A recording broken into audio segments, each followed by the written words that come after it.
साथ ही स्वागत करेंगे माननीय राहुल गांधी जी का।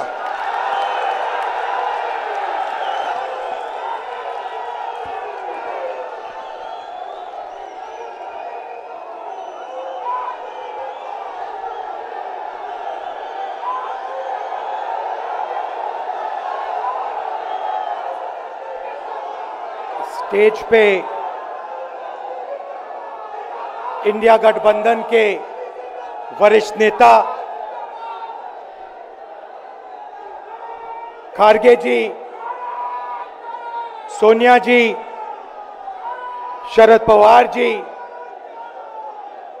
भगवंत मान जी, चंपा सोरेन जी, अखिलेश यादव जी, तेजस्वी यादव जी, सीताराम येचुरी जी, फारूक अब्दुल्ला जी, डी राजा जी, भट्टाचार्य जी, महबूबा मुफ्ती जी, डेरेक ओब्रायन जी, कल्पना सोरेन जी, त्रिची सिल्वा जी, सुनीता केजरीवाल जी, देवराजा जी, तिरुतोल जी, खोरुम अनिस ओमर जी,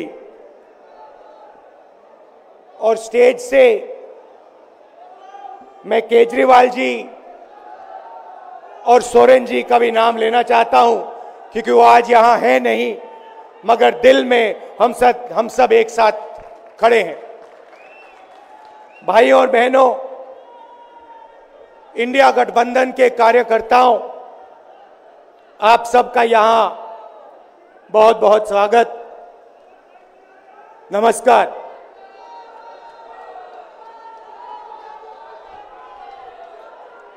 आजकल आईपीएल के मैच चल रहे हैं, देखते हो आप लोग। मैच फिक्सिंग शब्द सुना है आपने? सुना है? जब बेईमानी से एम्पायर पर दबाव डालकर प्लेयर को खरीदकर कैप्टन को डराकर मैच जीता जाता है। क्रिकेट में उसको मैच फिक्सिंग कहा जाता है। हमारे सामने लोकसभा का चुनाव है। अंपायर किसने चुने? नरेंद्र मोदी ने। हमारी टीम में से मैच शुरू होने से पहले 2 खिलाड़ियों को अरेस्ट करके अंदर कर दिया। तो भाइयों और बहनों, ये जो चुनाव हो रहा है, नरेंद्र मोदी जी इस चुनाव में मैच फिक्सिंग करने की कोशिश कर रहे हैं। ये जो उनका 400 सीट का नारा है, ये बिना ईवीएम के, बिना मैच फिक्सिंग के, बिना सोशल मीडिया और प्रेस पर दबाव डालकर खरीदकर, ये 180 पार नहीं होने जा रहा है। सब मिलाकर आप देखिए, कांग्रेस पार्टी विपक्ष की सबसे बड़ी पार्टी है। हमारे सारे के सारे बैंक अकाउंट बंद कर दिए गए हैं। चुनाव के बीच में देश की सबसे बड़ी ऑपोजिशन की पार्टी के सारे अकाउंट बंद कर दिए। हमें कैंपेन चलाना है, हमें लोगों को प्रदेशों में भेजना है, पोस्टर लगवाने हैं। सारा का सारा जो हमारे रिसोर्सेज हैं, बैंक अकाउंट बंद कर दिए गए। तो ये कैसा चुनाव हो रहा है? नेताओं को धमकाया जाता है, पैसे देकर सरकारों को गिराया जाता है, नेताओं को जेल में डाला जाता है। केजरीवाल जी को, सोरेन जी को, यह पूरी की पूरी मैच फिक्सिंग करने की कोशिश की जा रही है। और यह मैच फिक्सिंग सिर्फ नरेंद्र मोदी नहीं कर रहे हैं, यह मैच फिक्सिंग नरेंद्र मोदी और हिंदुस्तान के 3-4 सबसे बड़े अरबपति मिलकर कर रहे हैं। यह सच्चाई है। और यह मैच फिक्सिंग क्यों हो रही है? भाइयों और बहनों, इसका सिर्फ एक लक्ष्य है कि हिंदुस्तान का संविधान, जिसने इस देश के गरीब लोगों को भविष्य दिया, सपने देखने का हक दिया, उस संविधान को हिंदुस्तान के गरीब जनता से के हाथ से छीनने के लिए यह मैच फिक्सिंग की जा रही है। और मैं आपको बताना चाहता हूं कि जिस दिन यह संविधान खत्म हो गया, उस दिन यह हिंदुस्तान नहीं बचेगा। इसको पुलिस से, धमकी से नहीं चलाया जा सकता है। यह जो संविधान है, हिंदुस्तान की जनता की आवाज है, हिंदुस्तान के दिल की धड़कन है। इसको जिस दिन खत्म कर दिया गया, उस दिन यहां पे हिंदुस्तान नहीं बचेगा। अलग अलग स्टेट हो जाएंगे, हिंदुस्तान नहीं बचेगा। यही इनका लक्ष्य है। ये सोचते हैं कि संविधान के बिना धमकाकर, डराकर police, CBI, ED, income tax department के साथ देश चलाया जा सकता है। ये सोचते हैं मीडिया के बिना देश चलाया जा सकता है। आप मीडिया को खरीद सकते हो, आप मीडिया को दबा सकते हो, आप मीडिया के रिपोर्टर्स का मुंह बंद कर सकते हो, मगर आप हिंदुस्तान की आवाज को नहीं दबा सकते हो। इस आवाज को कोई नहीं दबा सकता। दुनिया में कोई ताकत नहीं है जो इस आवाज को दबा सकती है। भाइयों और बहनों, बीजेपी के एमपी ने कहा कि जैसे ही हम चुनाव जीतेंगे,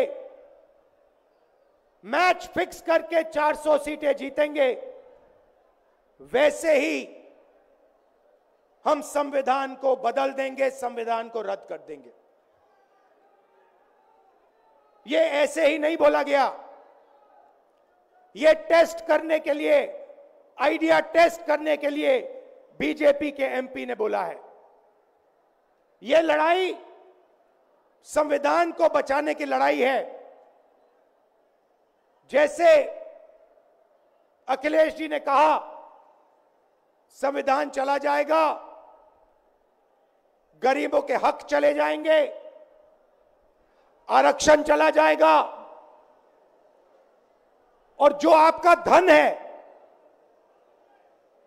गरीबों का धन है, किसानों का धन है, मजदूरों का धन है, वो 5-6 लोगों के हाथ में चला जाएगा। नोटबंदी की, जीएसटी लागू किया। मुझे बताइए, जीएसटी से, नोटबंदी से किस गरीब व्यक्ति को फायदा हुआ? किस छोटे दुकानदार को फायदा हुआ? किस किसान को फायदा हुआ? किस बेरोजगार युवा को फायदा हुआ? किसी को नहीं। 40 साल से सबसे ज्यादा बेरोजगारी हिंदुस्तान में आज है। 1% लोगों के पास हिंदुस्तान का पूरा धन, 22 लोग हैं। जितना धन उतने उनके हाथ में है, उतना ही धन 70 करोड़ लोगों के हाथ में है। ये संविधान को क्यों मिटाना चाहते हैं? क्योंकि आपका धन जो है आपसे छीनना चाहते हैं। मैंने जाति जनगणना की बात की, किसानों के एमएसपी की बात की, युवाओं को रोजगार देने की बात की। यही देश के सामने सबसे बड़े मुद्दे हैं। मगर एक बात याद रखिए, अगर आप लोगों ने पूरे दम से वोट नहीं दिया तो इनकी मैच फिक्सिंग कामयाब हो जाएगी। यह आप भूलिए मत। और जिस दिन मैच फिक्सिंग कामयाब हो गई, उस दिन आपका संविधान, हमारा संविधान खत्म हो जाएगा। जिस दिन संविधान खत्म हो गया, उस दिन हिंदुस्तान के दिल पर एक बहुत बड़ी चोट लगेगी। तो ये जो चुनाव है, ये चुनाव कोई मामूली चुनाव नहीं है। ये चुनाव हिंदुस्तान को बचाने का, संविधान को बचाने का, और जो गरीबों का हक है, किसानों का हक है, पिछड़े वर्गों का, दलितों का, आदिवासियों का, गरीब जनरल कास्ट के लोगों का हक है, उसको बचाने का हक है, उसको बचाने का चुनाव है। यह बात आप याद रखिए, क्योंकि अगर यह चुनाव जहां मैच फिक्सिंग की जा रही है, वो पूरे देश को दिख रहा है, बीजेपी के लोग कह रहे हैं। कल में से एक व्यक्ति मिलने आया, मुझे कहता है मैं ट्रेन से आया, मेरे साथ बीजेपी के कार्यकर्ता बैठे थे, उन्होंने कहा कि कुछ ना कुछ गड़बड़ है। यह सच्चाई है। इलेक्शन कमीशन के लोगों को नरेंद्र मोदी जी ने बैठाया, दो नेताओं को, दो चीफ मिनिस्टरों को जेल में डाला। चुनाव से कुछ ही महीने पहले अगर डालना था तो 6 महीने बाद डाल देते, 6 महीने पहले डाल देते। नहीं, चुनाव से 2-3 महीने पहले 2 चीफ मिनिस्टर को डालना था। आपने हमारे बैंक अकाउंट बंद किए। बैंक अकाउंट बंद करने थे, 6 महीने पहले करते, 1 साल पहले करते, 6 महीने बाद करते, कोई फर्क नहीं पड़ता। आप चाहते हो कि विपक्ष चुनाव ना लड़ पाए, और इसीलिए आपने कांग्रेस पार्टी के बैंक अकाउंट रद्द किए, आपने इलेक्शन कमीशन में अपने लोग बैठाए, आप जुडिशरी पे दबाव डाल रहे हो, क्योंकि आप चाहते हो कि मैच फिक्स हो, संविधान रद्द किया जाए और आप सत्ता में रहो।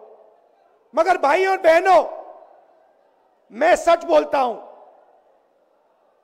और मेरी बात आप अच्छी तरह सुन लो। अगर हिंदुस्तान में मैच फिक्सिंग का चुनाव बीजेपी जीते और उसके बाद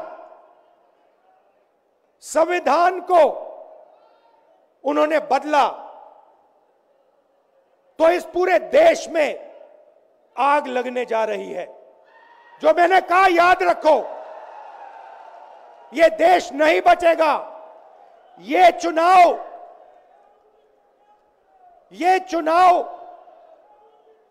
वोट वाला चुनाव नहीं है।